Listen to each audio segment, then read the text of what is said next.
Эвенки против золотодобытчиков. Жители села Тяня в Якутии написали открытое письмо Путину. Они, представители коренного народа эвенков, боятся, что золотодобывающая компания Нордголд захватит все их земли. Если это произойдет, эвенки лишатся возможности заниматься традиционными промыслами. Существование коренного народа окажется под угрозой. Нордголд запланировала расширить рудники на территории Алемкинского улуса, то есть района. Именно там живут эвенки. Они уверены, из-за добычи золота гибнет рыба, вырубаются леса, сокращается ареал обитания оленей. Рядом находится и вовсе священное для местных жителей озеро Усу. Авторы обращения не верят, что местные власти их послушают и не дадут расширить золотодобычу. Поэтому пишут прямо Путину, почему-то верят именно ему, на всякий случай подчеркивая лояльность главе государства. Эвенки издревле стоят на защите интересов российского государства. И сегодня наш малочисленный народ поддерживает политику президента и России. Эвенки, родом из Тяни, участвуют в СВО. Однако мы, тянцы, подошли к такой черте, что дальнейшее промышленное расширение и воздействие на окружающую среду уже угрожает существованию нашего народа. Мы, и старый млад, и венки, желаем продолжить традиционный уклад жизни и передать эти навыки последующим поколениям своего народа. А это возможно только в том случае, если мы сохраним природу. Вот она, казалось бы, самая настоящая борьба за традиционные ценности. Но компания Нордголд добывает более 20 тонн золота в год. Ну и к тому же до войны это был актив. Ну и сейчас во многом остается миллиардера Алексея Мордашова, часть которого он успел передать жене, прежде чем попасть под санкции. Правда, потом и сама Марина Мордашова вместе с Нордголд оказалась в санкционных списках. Ну так что, в общем, будущий победитель в противостоянии венков и золотодобытчиков не очевиден. С нами на связи Саргалана Кондакова, соосновательница фонда «Свободная Якутия». Здравствуйте. Здравствуйте. Расскажите, пожалуйста, что известно вообще про эту коллизию, вот этот конфликт между крупнейшей золотодобывающей компанией и эвенками? Вообще этот конфликт продолжается уже несколько лет. И жители вот этого маленького наслега, маленького села Эвенки, они самоотверженно борются за свою землю. Это не первое письмо Путину с просьбой остановить значит, добычу. Да? Там они добывают и золото, и серебро, и руду. И нужно сказать, что в начале 2000-х годов жителям удавалось как-то прийти к каким-то соглашениям, то есть они подписывали какие-то договоры о том, что компания Nordgold обязана будет проводить экспертизы, оценивать ущерб, нанесенный экологии, да, здоровью людей. Но аппетиты этой компании растут с каждым годом, и это уже 4-й рудник, как вы сказали, 20 тонн золота в год они добывают. И сейчас жителям просто ничего не остается, как продолжать свои протесты. В 2020 году был задержан их лидер этой эвенкийской общины и взят под стражу. Он находился 11 месяцев под домашним арестом. То есть компания решила таким образом закрыть рот людям, хотя вначале они задержали, как обвиняли, в чем?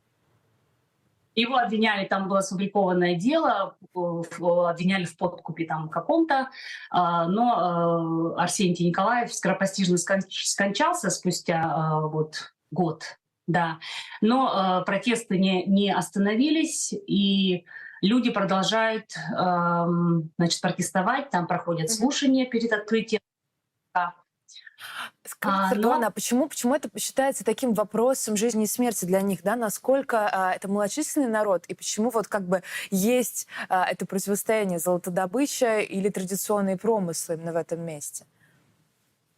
Но вы понимаете, люди занимаются оленеводством. Что значит оленеводство? Олень — это не корова. Нельзя просто в коровнике его держать, да, и олени, стада оленей, им нужна территория. То есть венки — это кочевники, они идут за своими оленями. Нужна территория, а вот золотодобывающие компании, они просто, в письме было сказано, что они захватывают земли, и аппетиты их растут, им нужно все больше и больше. Доходы от этой добычи идут олигархам в карман или в Кремль. людям ничего не остается. Мало того, что они не выплачивают никаких компенсаций, люди еще и лишаются вот физически своей земли, на которой они занимаются своей отраслью оленеводства и хотят передавать свои традиции, свою культуру своим детям и внукам. Причем именно в этом наследии очень много работает молодежи. То есть если на севере республики оленеводство просто доживает свои последние дни, когда с приходом советской власти просто уничтожили оленеводство, то именно в этом наследии люди пытаются, и им удается сохранять свой традиционный уклад жизни. Ситуация выглядит несколько отчаянной, потому что письмо Путину – это жест отчаяния, разумеется. Как вы считаете, может ли действительно что-то изменить ситуацию? Могут ли реально ивенки что-то противопоставить огромной империи Мордашовых и их потребностям в золоте, которые они удовлетворяют именно в этом регионе? Что их может заставить уйти?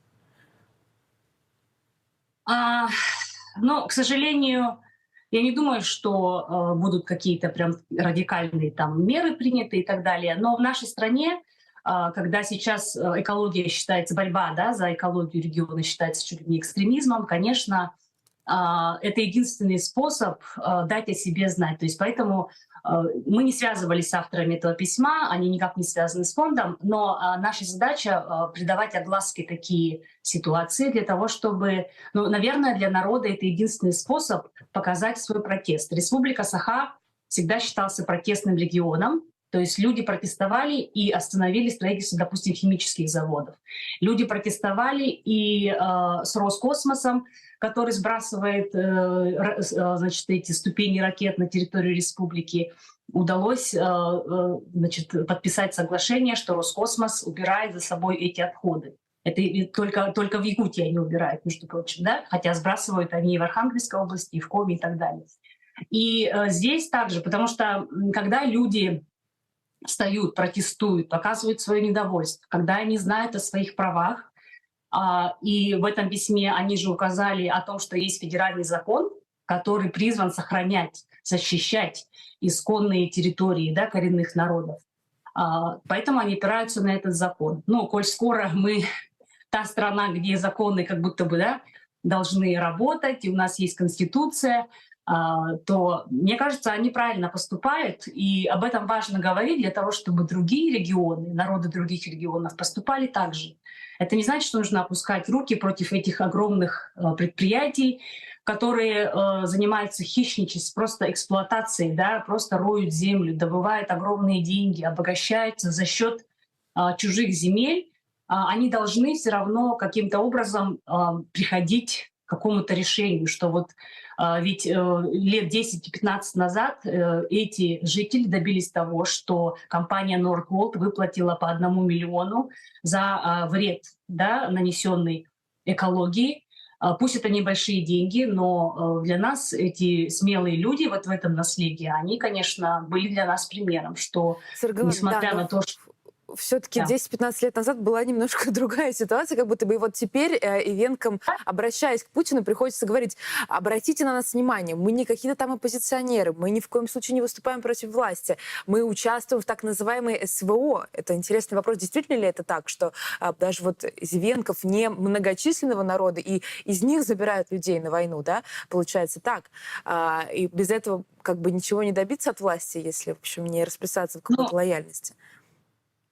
Ну да, но вы же понимаете, что люди, конечно, это делают от отчаяния. И действительно, представители коренных малочисленных народов Севера участвуют в СВО.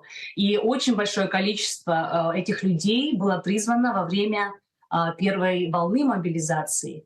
То есть вместо того, чтобы сохранять эти народы, сейчас Кремль просто их гонит на войну. Что остается людям, тем оставшимся людям, чьи мужчины ушли вот защищать, да, в кавычках, родину? Конечно, они пытаются как-то сохранить то, что осталось, сохранить землю, сохранить свое молодое поколение.